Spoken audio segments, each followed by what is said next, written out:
Assalamualaikum warahmatullahi wabarakatuh. Selamat pagi Ananda semua. Apa kabarnya?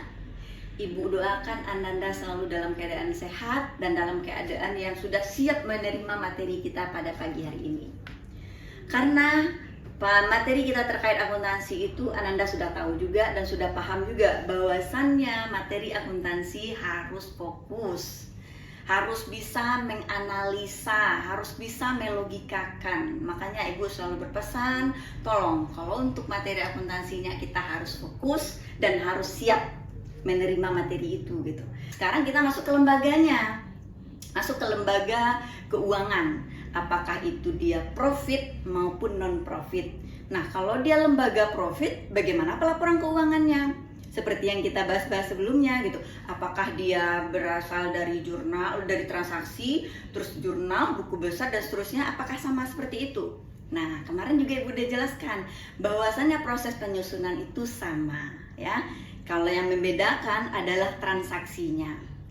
Akuntansinya apa yang mau kita bahas gitu ya? Lembaganya oke.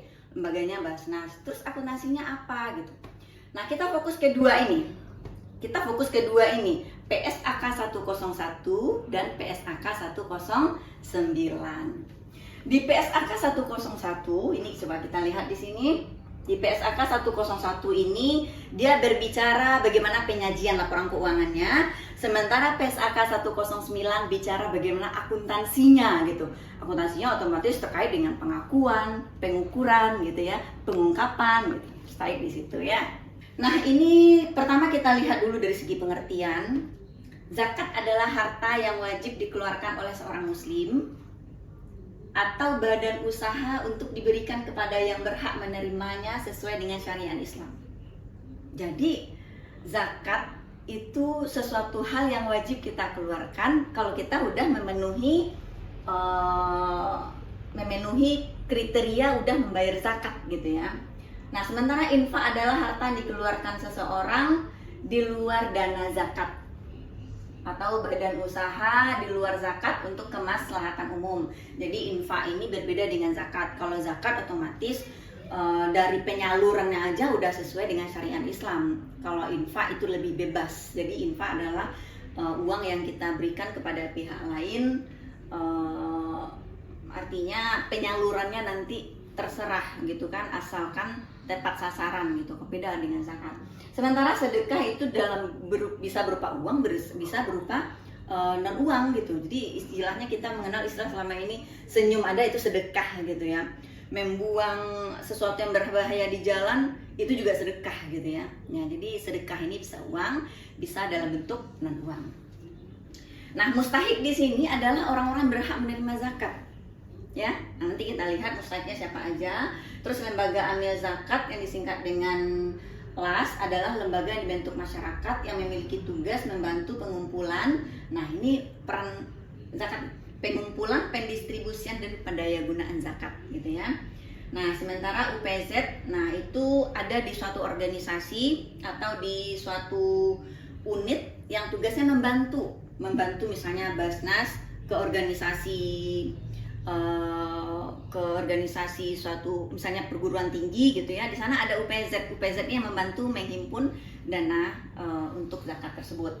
Terus amil adalah orang yang bekerja di lembaga zakat tersebut. Nah, itu amil. Nah, hak amil ada. Jadi amil itu digaji dari persentase dari dana zakat yang dihimpun atau dari dana infak yang dihimpun. Ada persentasenya. Kalau untuk dana zakat maksimal 12,5%. Sementara kalau untuk infak itu maksimal 20%. Itu boleh diambil oleh amil gitu untuk operasionalnya gitu ya. Jadi jangan berpikir oh kita berzakat ke Basnas terus nanti uang zakat itu dipergunakan sama Basnas untuk gaji untuk ini. Jadi jangan seperti itu mindsetnya. Jadi memang sudah ada aturan bahwasannya gaji si amil tersebut emang dari persentase dari dana zakat tersebut, tidak boleh melebihi dari 12,5%. Jadi semakin banyak penghimpunan dana berarti semakin tinggilah hak amil di situ. Jadi kalau jangan berprasangka negatif dulu kalau gajinya amil itu tinggi-tinggi berarti kinerjanya bagus gitu ya. Nah gitu. Oke, kita lanjut di sini. Nah, ini siapa aja sih yang berhak menerima zakat seperti yang Bu jelaskan tadi? Itu pedomannya surat Taubah ayat 60. Beda dengan infak ya. Kalau infak aturan dalam Al-Qur'annya hanya diberikan kepada kalau bisa yang berhak menerima tetap gitu ya, tapi tidak diatur secara rinci dalam Al-Qur'an si penerima infak. Tapi kalau zakat iya. Jadi pertanggungjawaban amil itu nggak sembarangan. Ini Al-Qur'an loh yang harus dia pertanggungjawabkan.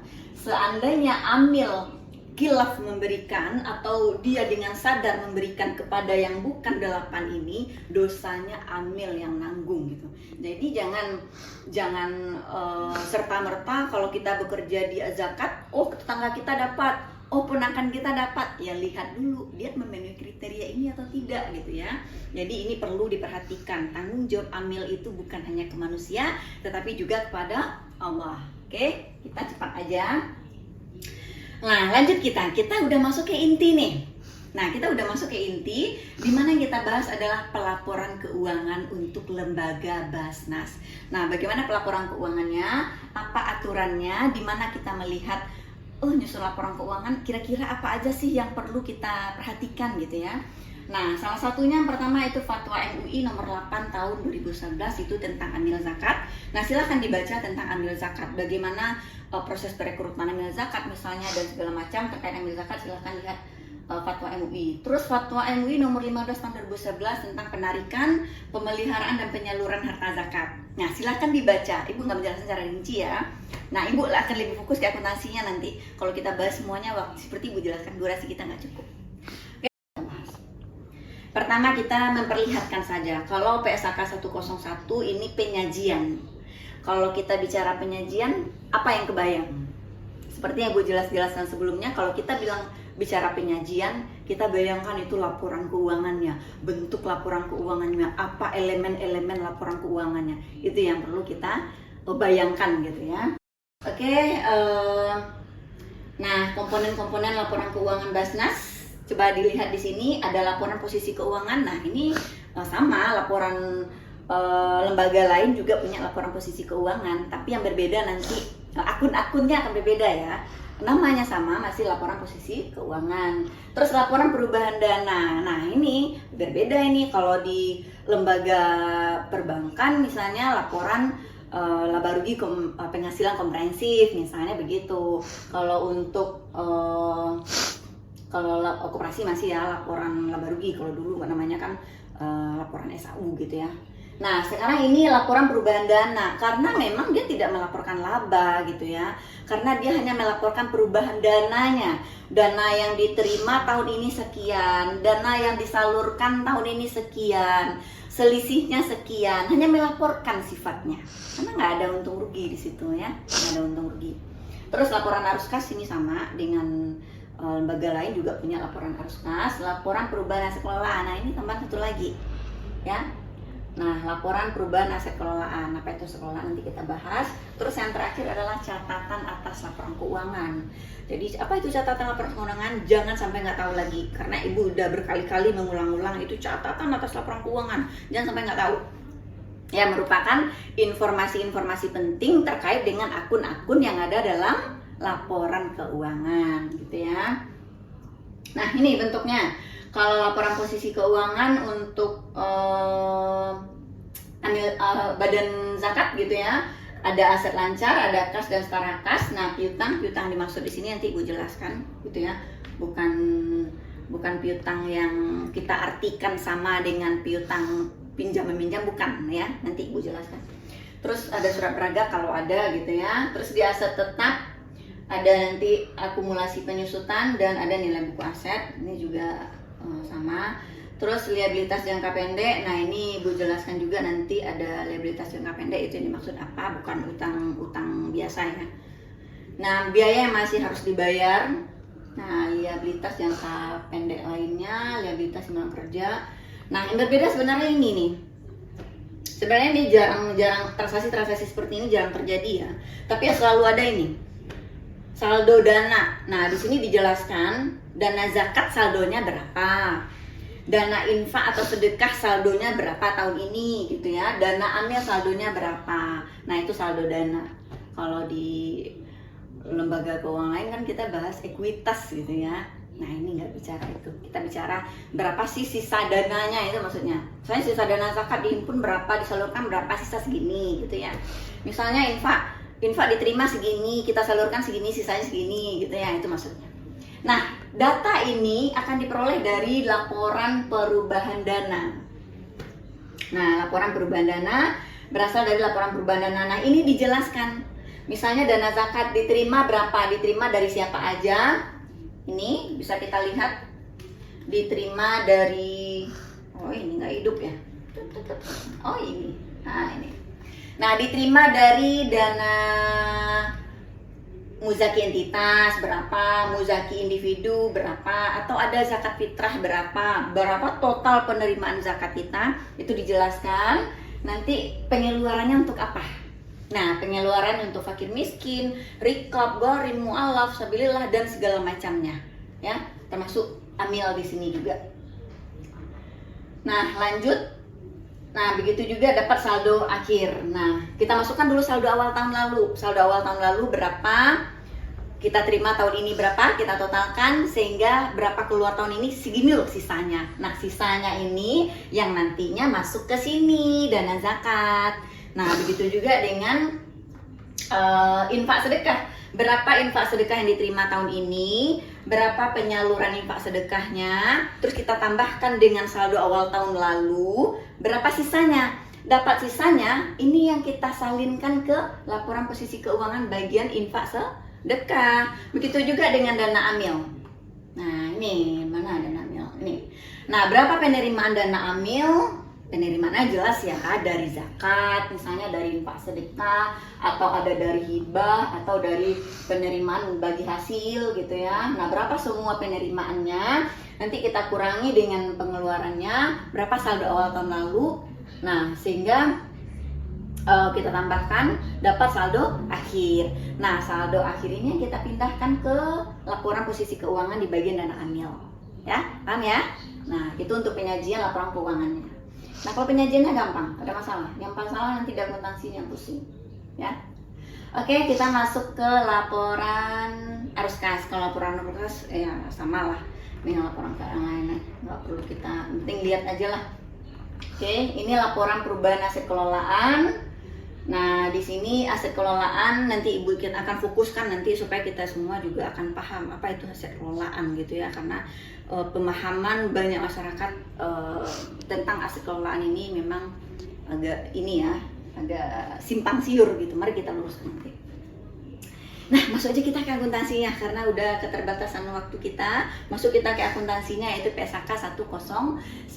Jadi kalau kita udah bicara zakat, PSAK yang kita acu adalah PSAK 109, yaitu akuntansi zakat, infak dan sedekah. Yang kita bahas kan kasus yang terjadi gitu ya. Kita bahas dulu, lanjut. Nah di PSAK kan kita udah bahas-bahas juga sebelumnya bahwasanya PSAK terkait dengan PSAK 109 ini mengatur pengakuan, pengukuran, penyajian dan pengungkapan transaksi zakat, infak dan sedekah.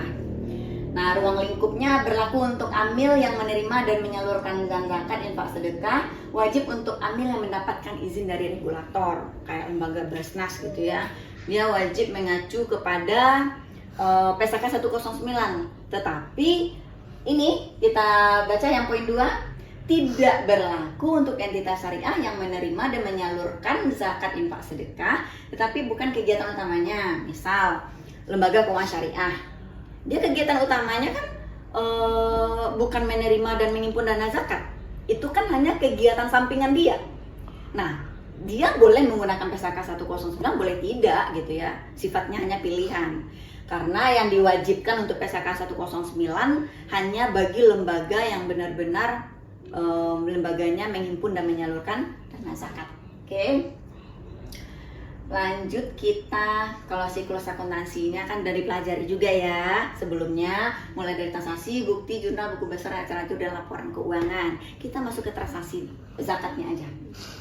Oke.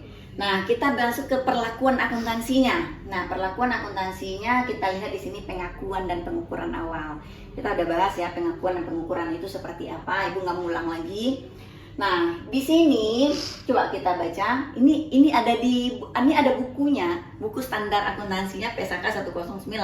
Jadi boleh perhatikan Ibu sekarang, tapi juga nanti kalau terkendala, misalnya bekerja di Basnas terkendala, ini udah baca bukunya aja ya. Jadi tidak harus dipusingin gitu, bawa enjoy tentang akuntansi ini harus kita bawa enjoy.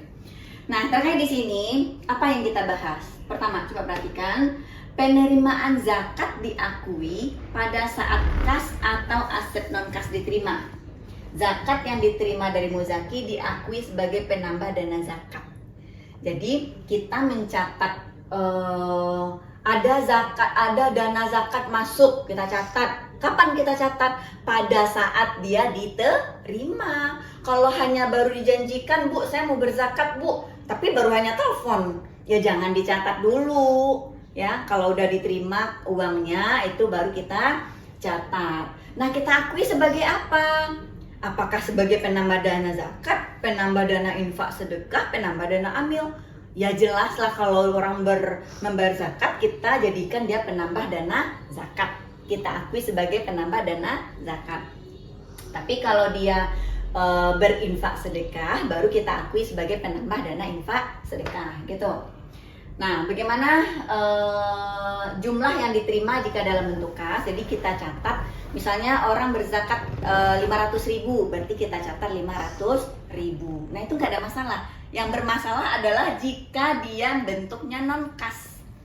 Nah, seperti apa yang non kas? Misal orang berzakat dalam bentuk emas, orang berzakat dalam bentuk motor bekas, atau orang berzakat dalam bentuk mobil bekas. Nah, kalau itu yang terjadi kan kita agak berpikir ya, bagaimana sih perlakuan akuntansinya gitu ya. Nah, kita akui menggunakan nilai wajar. Jadi misalnya ada yang berzakat dalam bentuk emas. Jadi kita catat berapa harga emas pada saat kita menerima. Jangan besoknya, pada saat kita menerima kita harus survei harga emas untuk kita mencatatnya. Ya, pada saat itu diakui berapa harga emas pada saat itu. Ya, otomatis kalau terkait dengan aset non kas akan ada nanti masanya aset non kas ini naik atau turun gitu ya, karena kita tahu harga emas itu naik dan turun. Nah, itulah peran akuntansi di situ. Nah, kalau turun bagaimana akuntansi mencatatnya, kalau naik bagaimana akuntansi mencatatnya, itu kan kasus ya. Nah, itu yang terjadi kalau ada zakat dalam bentuk aset non kas. Nah, kita lihat kasus, kita fokus ke kasus ya, supaya kita bisa melogikakan ini akuntansinya seperti apa sehingga lebih masuk apa yang kita bahas. Nah, contoh kasus di sini pada tanggal 1 Desember 2021 Basnas menerima zakat dari Tuan Ahmad sebesar 5 juta tunai. Berarti Tuan Ahmad ini berzakat ke lembaga Basnas sebesar 5 juta.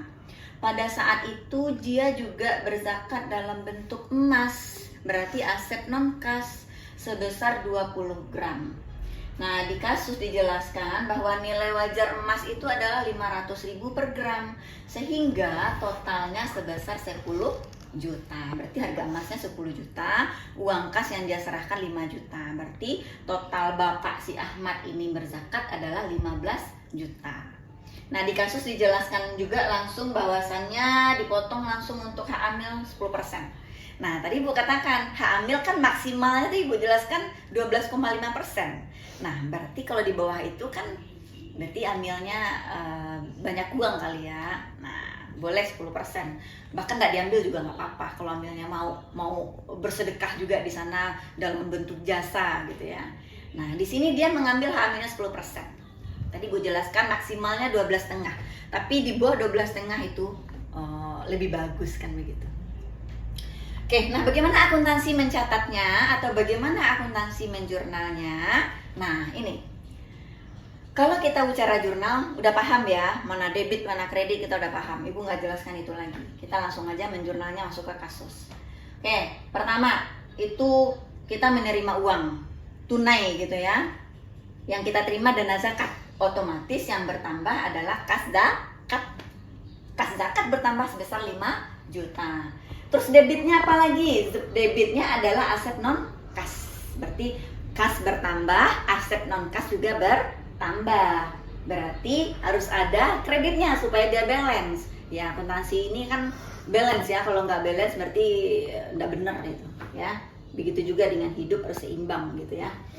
Nah, kalau kita udah bicara kas masuk 5 juta, aset non kas juga bertambah 10 juta, totalnya 15 juta, kita tinggal mikir ini 10 juta dan 5 juta ini apa gitu ya. Nah, dari kita mikir oh ini kan dana zakat gitu ya. Berarti ini penerimaan dana zakat. Berarti penerimaan dana zakatnya di kredit. Oke, demikian penjelasan Ibu terkait dengan akuntansi untuk lembaga Basnas. Nah, kalau ada pertanyaan silahkan kita diskusikan bersama-sama. Semakin banyak mahasiswa yang bertanya, semakin banyak ilmu yang kita dapatkan, juga sama teman-teman yang tidak bertanya. Jadi kalau ada si A yang bertanya, terus si B mendengarkan, dia juga dapat ilmu baru. Jadi Ibu harapkan kita setiap ada materi itu kita diskusi. Harus ada yang bertanya, sehingga ada yang Ibu jawab, sehingga ada yang teman-temannya dengar juga gitu ya. Tapi kalau nggak ada pertanyaan, kita lanjut ke lembaga lainnya untuk minggu depan. Nah, kita akhiri dengan hamdalah. Alhamdulillahirabbil alamin. Assalamualaikum warahmatullahi wabarakatuh.